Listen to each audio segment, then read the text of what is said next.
Welcome to the Geek to Geek podcast, where I'm Void and I'm alone this week. This is really weird. My whole intro doesn't work. I'm solo this week. Bijou is gone. This is the first time in 3-ish years, it's been almost 3 years, which is crazy, that we didn't have enough advance warning of something going on, so we didn't record early, and I didn't have time to line up a co-host.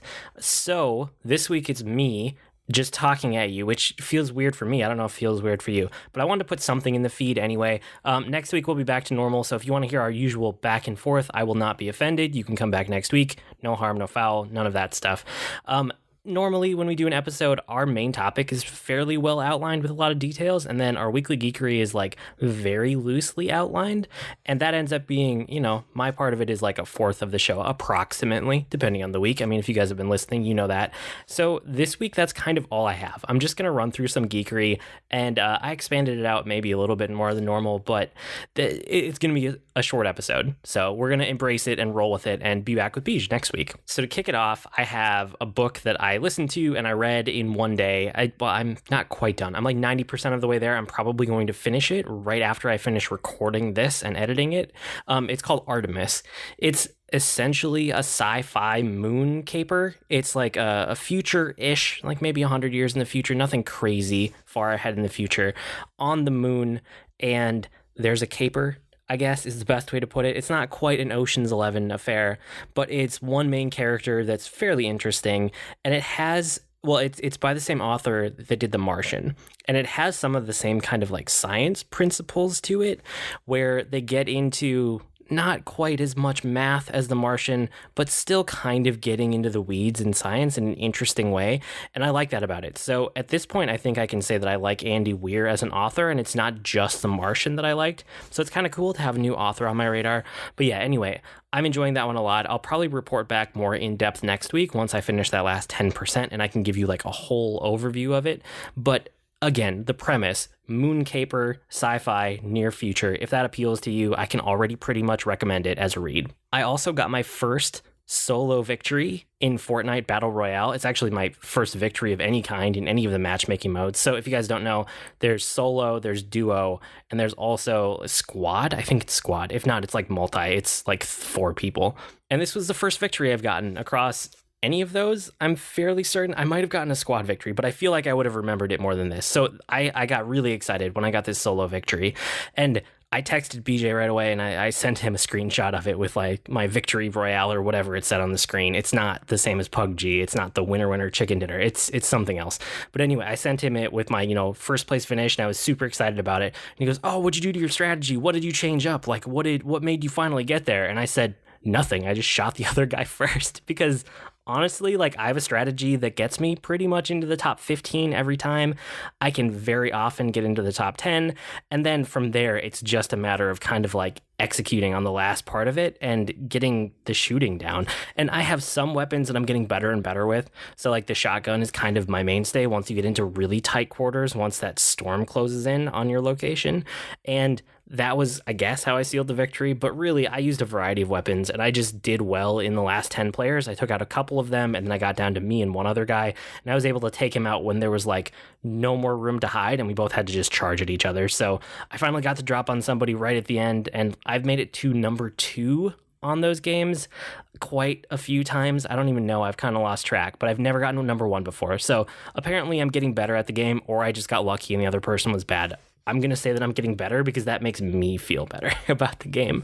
With that being said, I still need to try the PvE in it. I don't know. Every time I get on, I want to play the Battle Royale mode in Fortnite because it's a lot of fun. So yeah, one of these days I'll actually play I think it's a zombie mode or building mode or something, which I know I've talked a couple times on the podcast, but the building aspect of Fortnite is actually really interesting. And I feel like there's more that I should be doing with the building, like in and out of combat, that I'm not fully grokking yet.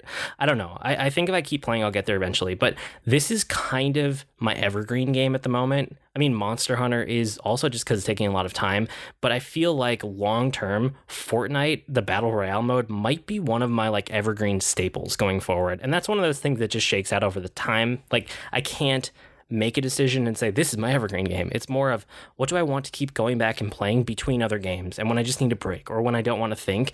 And Battle Royale in Fortnite is kind of filling that spot for me at the moment, which is, it's just interesting to see where those kind of things land. I was going to try the Final Fantasy 15 Pocket Edition this week, so I pre-ordered it because it let me pre-order it for free. I think the first chapter is free for everybody on mobile, and I downloaded it, and then I got into the game and it said not compatible with your device, which is weird because normally on iOS, it won't actually let you download things if it's not compatible with your device or if your device is outside the recommended specs. This is the first time on my iPhone 6 where something just like wouldn't work with it. And I think it would. Like, I probably could have made it, and like I don't know if I would have had the best experience. So even though I downloaded it, even though I was like ready to play and in the mindset, and then it told me not to, I ended up deleting it from that device, and I think I'm going to just download it on my iPad and try it out there instead. So hopefully I can report that back on that in a week or two. We'll see about that. But yeah, it was just, it's weird. It's kind of strange that like I could get the game, but it wouldn't let me play it. I've never run into that particular issue before. But they look chibi. They look Final Fantasy 15-ish. It's definitely a different version of the game, but I do want to get around to checking out at some point. Most of my week was actually spent in Monster Hunter World. So if you follow me on Twitter, you probably noticed that because I'm talking about Monster Hunter World a lot, or on Reddit. I think I've mentioned it a few times too. My main thing this last week was that I got to high rank. So it's kind of interesting how low rank and high rank shake out. I mean, low rank is, I don't know, maybe the first 20 or 30 hours of the game. I'm guessing that I've probably put in 30-ish, maybe 40-ish hours at this point. I should probably actually look it up one of these days. But I got beyond low rank, I got into high rank, which I think is like, I was right at that changeover point on last week's episode. And high rank is really interesting because it basically like opens all the areas up with a new version of them that have harder monsters, but it's the same monsters you've fought before. So that's what happens first, is it opens the same areas in a high rank version against the same monsters, but they hit harder and they don't necessarily have more health. I mean, they do, but once all things shake out and you get better armor and better weapons, they take, I guess, approximately like the same amount of time to hunt them down. It's more about how hard they hit and sometimes how aggressive they are. But then you also start to unlock more monsters that weren't available in low rank. So at this point, I'm getting, new armor, new weapons from the high rank versions of the monsters I had already fought, but I'm also unlocking these new monsters. So I just unlocked, I think it's the last zone. So there's like 4 main zones in low rank, and then once you get to a certain spot in high rank, there's a 5th one. I just unlocked that. As I understand it, that is the last zone in the game. I don't think there's anything else unless there's DLC coming down the line. That new zone has a bunch of interesting new monsters, and I haven't killed them all yet, but I have started playing around with taking them down, and they're pretty fun because they're pretty tough. And at this point, I need tough monsters to keep me not honest, but to keep me challenged, and that's what I'm liking about the game. What I really don't like are flying monsters because they're not great to fight with my longsword. I really have like the longsword. I've played around a little bit with other weapons, but that's kind of, it's where I've landed. I'm definitely a longsword player in Monster Hunter at this point. And maybe when I beat the game and I see the credits roll, I'll decide, okay, time to grab some other weapons and really dig in. But I don't know. I like the longsword, so I'm sticking to it. I keep getting new longsword versions, and I finally found one that's really cool. Not that the other ones weren't fun, but they were kind of like, okay, this is like a standard longsword, and I'm just taking it down the not default upgrade path, but almost the most boring one, just because it's like steady, it's stable, it's, I don't know, it didn't veer off into any of these like weird paths that have different status effects, but less attack. And then, okay, well, is the status effect that it's going to apply worth the fact that I can attack for less? It's that weird middle ground where it's like, I don't know these stats well enough to go off the main path. And I finally did. So I picked up a version of the weapon that looks cooler than what I had before, which is, that's a plus. I mean, looking cool Monster Hunter is fun. But the thing that it does is it doesn't actually apply a status. It randomly will proc and it will make them explode. So it's an explosion sword, basically. I'm hitting them, and then every once in a while, just with a normal sword slash, there'll just be a giant explosion that does massive damage. So that has been a ton of fun. I love that weapon. And I'm still learning the intricacies of the weapon, too. I mean, I like the random explodey part, but there are other things with the longsword. So there's like a spirit gauge that builds up when you're doing normal attacks to guys, and then you can use your spirit attack to lower that gauge. And if you hit the monster with the final like attack in your spirit gauge combo, then it will go up a level, and then you'll do better baseline damage as long as that gauge is up. So I had gotten that part down fairly early. That's a pretty basic mechanic of the longsword. But then there's this risk reward mechanic in it where you can trigger an ability that will it'll instantly spend one entire charge of your spirit gauge. So your spirit gauge can go from nothing up to white, up to yellow, up to red, I think is how it goes. So you can like downgrade one level of that, and it'll take your whole spirit gauge, and you can go charging forward. And then when you charge forward, if you choose to use triangle to attack, I think that's when it actually uses the whole gauge, and you'll go flying way up in the air and you'll come back down. And if you land the hit when you come back down, you'll get an attack that does like 6 attacks, like almost instantaneously. It's like a rapid fire downward slash attack. It's hard to hit with, but when you hit with it, it looks awesome, and it will make it so that your spirit gauge fills back up. So if you can land it, it's hard, but it does a lot of damage, and then you'll get your spirit gauge back. A lot of the time what happens is you hit them, and then you go for the follow-up, and then you miss, and then you're just out one whole spirit gauge. So again, this is something that's like, it's been there from the beginning, but I'm 30-40 hours into this game, and I'm just now getting around to learning this. Like, I can see how much replayability there is in this game if you want it. If you're someone who can truly dive into multiple different weapons and you really want to get your head around the hammer versus the longsword versus the bow and learn all of the little tiny details about each one, this game could last you, I don't even know, this could be like your game. You know how some people have like Call of Duty is their game? I guess I now know enough about Monster Hunter to see how Monster Hunter can become somebody's game, and that's kind of the main thing that they play forever. There's just a ton of replayability here. I don't think it's going to be that way for me. That being said, I don't think I'm going to take it off my hard drive. I think it's going to stay there for a long time because it is the most fun that I've had playing multiplayer with people in I don't even know how long. It reminds me of all the best parts of raiding and kind of none of the worst parts. I mean, you only get up to a squad of 4 people, and that feels just about right to take on some of these monsters. And just, I don't know, just getting on a headset with people and jumping in with friends is always fun. So to find a game you can kind of coalesce around as a group it's rare for my group of friends these days.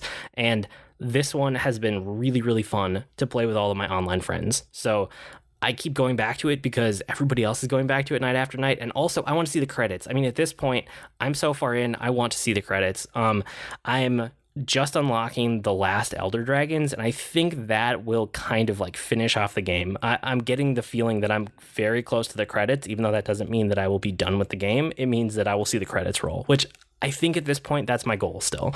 They're getting tough. Some of them are getting tough. There was this monster called the Pink Rathian, and man, that thing was... That's the most frustrated that I've been with the game. And there are monsters after it that I had much less hard time than taking that one out. And maybe it's just because it was flying and the matchup against my weapon, it's a ground-based weapon, I don't know. But I keep running into some monsters that seem like they should be super tough, and I don't have a tough time with them. And then other ones that are like lower down, but I have a lot more difficulty with. Yeah, we'll see. We'll see how these last Elder Dragons shake out, and we'll see if that's actually the end of the game. I might be slightly under-geared at this point. I actually didn't grind much, which is something else I wanted to mention about Monster Hunter. I always thought that Monster Hunter was like a huge grindy game, and when I decided that I was going to try out Monster Hunter World, I really didn't want to grind at all. So I didn't. I didn't mainline the story quest, but I close to mainlined the story quest. I would kind of go off on side investigations. I did a couple expeditions and just poked around in the world, but all of my other friends were like, oh, I want this piece of gear, and they would go kill the same monster like 3, 4, 5 times in a row and just farm them. I did that basically never. I think there was one monster at one point that I was like short one piece, so I went back and I re-killed them one time. Besides that, it's been organic. It's kind of like, oh, I want to do an investigation, or I want to just do an expedition, and then I run into a monster and I'm like, oh, I'll take it out because it's fun. Or, my friends need a part, so I'll jump into whatever quest they're on and kill the monster again. But I never felt like I needed to. And, I'm just starting to feel like I might need to do a little bit of grinding before I take on these Elder Dragons. Now that I'm at like I don't want to say I'm at the high end of high rank, but I'm getting near the end of the story missions in high rank. And I feel like I'm probably slightly undergeared for my armor, and I might want one more weapon upgrade before I take on those Elder Dragons. So we'll see. But again, making it like 30 to 40 hours into a game before I feel like I need to do any grinding, that's huge. That's better than a lot of JRPGs that I love. So I can't really complain. It does seem much, much better than every other Monster Hunter that I've played. So that's pretty cool. I guess not to forget either that like once you hit high rank, things are harder, and that's kind of more fun. Like I know the monster attack patterns, and I just have to be more precise because they can take me out a lot easier than they could before. They do a lot more damage, and sometimes they're more aggressive, and having to execute without messing up much at all is a challenge that I like if it's in the right kind of game, and this is the right kind of game now for me. Yeah, I'm really liking Monster Hunter. I'm hoping by this time next week I can report back that I've finished the game, like not the whole game, but seen the credits roll and see what it has to offer after, because I'm starting to eye some other games. Like I'm really liking my time with it, but I don't want to get caught up on one game forever, which it's probably worth mentioning. This slow start to the year has really given me a chance to dig into Fortnite and Monster Hunter World in a way that I don't normally. I'm typically flying through all the newest releases, and this lull has actually been kind of nice for me. It reminds me that I can slow down and not be afraid to go in depth for a while on one game. Depending on how long this lull lasts here, maybe I can get back to Persona 5. It's still on my list. It's still near the top of the list, and I'm going to do it at some point. I'm kind of dragging my feet, hoping that Atlas will announce Persona 5 whatever version for the Switch, but really, I'm going to get back to it at some point here soon. But yeah, games will come out. The spring is right around the corner, and we usually start seeing things pick up around March-ish. That's what happened last year too. So just to have January, February to like really dig into Monster Hunter World and Fortnite. And it's interesting that Monster Hunter World released in January, and I don't think it would have taken kind of the gaming sphere of the world by storm the way it did if it had released at any other time of the year.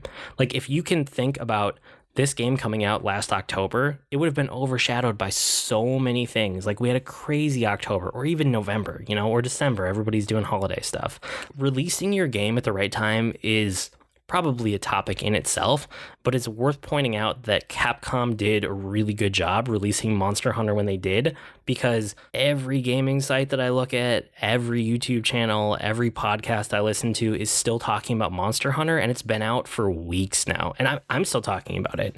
Like, you guys know how often I jump to the next game, and this is the third podcast in a row that I'm talking about Monster Hunter. Like, that's very impressive. It'll probably make my games of the year list just for that reason. And this was a game that I went into not expecting like anything from, which is fairly amazing. And I think that's probably it for this week. I will have more thoughts on all the normal stuff, and we will have another main topic, normal topic next week. BJ should be back. Like I said, he had something come up last minute. Nothing to worry about, but sometimes life happens. I have to figure out an outro now, and I don't normally do this on my own. Let's wing this, I suppose. You can write to me. Well, you can write to BJ too. He'll listen. He'll respond. He watches Twitter. You can write to us with comments, suggestions, or feedback. Our email address is geek2geekcast@gmail.com, or reach us on Twitter @geek2geekcast. We also have longer discussion threads on the subreddit at reddit.com/r/geek2geekcast. We're on Slack too. If you go to slack.geek2geekcast.com, you can get an invite. And we're part of an awesome podcast network that you guys should listen to all of the other podcasts on, because I love them all. I blog at agrainmushroom.com, and You can find me at GRN Mushroom. That's Green Mushroom without the E's on Twitter. If you're looking for Beej, even though he's missing, you can find him on Twitter as at Professor Beej, which is Beej with 2 E's. I've been Void solo this week, which again is odd for all of us a little bit. That'll do it for this week. See you next week, geeks.